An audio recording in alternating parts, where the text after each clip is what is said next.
What's up, everyone? It's Q from Retro Q Gaming, and the nice people at Oculus. I'll still call them Oculus because even though they're owned by Failbook, but the nice people at Oculus have announced the recommended specs for the consumer version of the Oculus Rift, which is going to be due out at some point in Q1 of 2016. So, basically, to get the full Rift experience, as they call it. So I'm assuming that doesn't mean, shitty frame rates, shitty refresh rates, and, maybe shitty graphic settings. Now, so I'm assuming that it's going to be decent resolution, with the proper resolution of the Rift and the proper frame rate of the Rift. So, with all those settings, I'm going to assume you're getting decent graphical quality with these recommended specs that I'm about to go off. So, the recommended specs, as provided by Oculus, are an NVIDIA GTX 970 or an AMD R9 290, not a 290X now, it just says an AMD R9 290, an equivalent or greater, so obviously a better graphics card will give you better performance.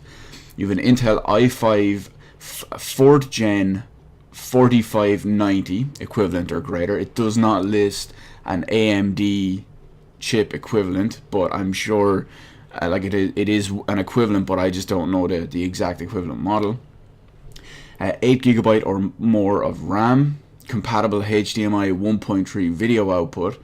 I'm a little bit surprised at that one, but I'll get onto that in a second why. 2 USB 3.0 ports and Windows 7 Service Pack 1 or newer. So there's a little official blurb about why these specs are what they are, and I'll read this out anyway. So here's what the people at Oculus had to say. The goal is for all Rift games and applications to deliver a great experience on this configuration. Ultimately, we believe that this will be fundamental to virtual reality's success, as developers can optimize and tune their game for a known specification, consistently achieving presence and simplifying development. All of the games and applications for the Rift created by Oculus will provide an incredible experience on the system. So, when you look at the specs that are on there, or the recommended specs that are provided by Oculus, and when you look at the fact that the Oculus Rift itself runs at a 2160 by 1200 resolution at 90 Hz split over dual displays, it's understandable why you would require some decent grunt in your machine, be it a 4th Gen i5, 8GB RAM. 8GB RAM is standard for pretty much anything game related these days, but a 4th Gen i5 and a GTX 970 or an AMD R9 290. So that's pretty modern and hefty tech, which is completely understandable given that resolution and the frame rate it's going to be running at, especially over two screens. The thing I'm a little bit surprised about, if you will, is the fact that it's only HDMI 1.3 video output compatible. Now, okay, there's things like, say, you can get your adapters, your cables from one end to the other, but I'm just surprised that it didn't have more of an input, especially with DisplayPort being the beast that it is. I'm surprised they didn't put DisplayPort on it. I realize, see, another reason I should say is that the fact that it's HDMI and this is PC related. Who runs HDMI on PCs? I've known one person who runs HDMI on PCs, and I gave him a bollocking over that, and I'm getting him to buy a new monitor because HDMI, okay, I realize for small stuff, like maybe 60 FPS, 1080p, it's fine.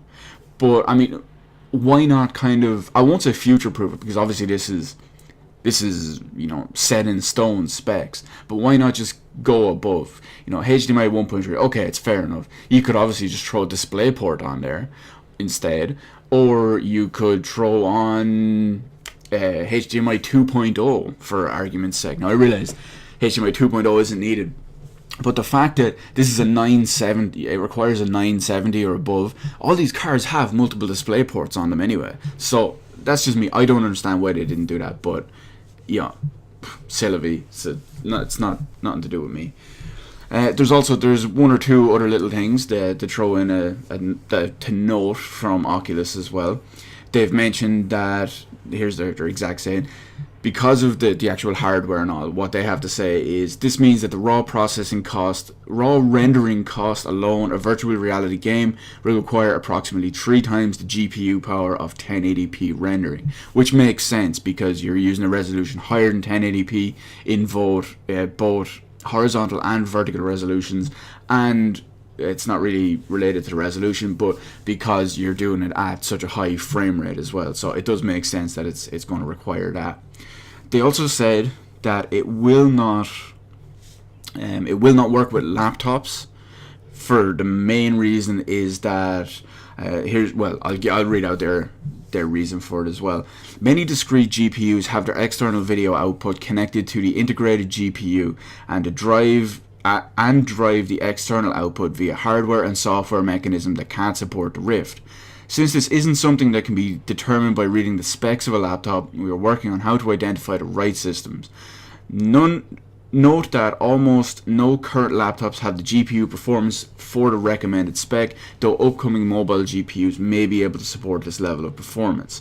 So it makes perfect sense. I mean, people who are going to want to use the Rift and develop for the Rift and actually, well, like I said, use it because they're going to need fairly high-end hardware, are going to be high-end gamers that aren't going to be looking to use a Rift on a laptop. So it makes perfect sense because it does require some fairly high-end hardware, and while high-end laptop hardware is still fairly good, it's just not as good as high-end desktop hardware, be it equivalent or usually even laptop hardware is usually slightly worse than the equivalent, and sometimes even 1 or 2 steps back.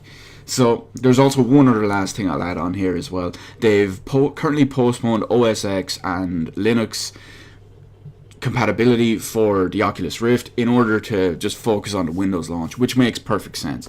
What they had to say on it was, we want to get back to development for OS X and Linux, but we don't have a timeline.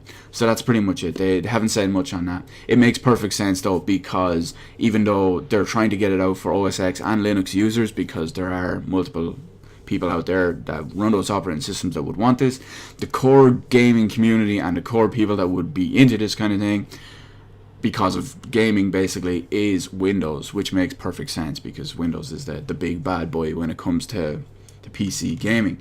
So let me know in the comment section below your thoughts on the Oculus Rift. I will probably buy one myself. My current PC won't be able to support it, but by the time it actually comes out, I'm hoping to have a new PC, fucking beast, at some point, possibly in this summer, and given the specs that they've put out on a recommended one, the new PC I have will absolutely destroy an Oculus Rift. So I may buy an Oculus Rift sometime next year. So let me know in the comment section below your thoughts on the recommended specs they have for it and the actual Oculus Rift in general. So that's all. That's the main thing I want to know. Other than that, thank you for watching. Hit the like button, hit the subscribe button. You can follow me on Twitter because I got a new little series starting up within the next 2 weeks. Thanks for watching, and I'll see you on the rest of the videos in my channel.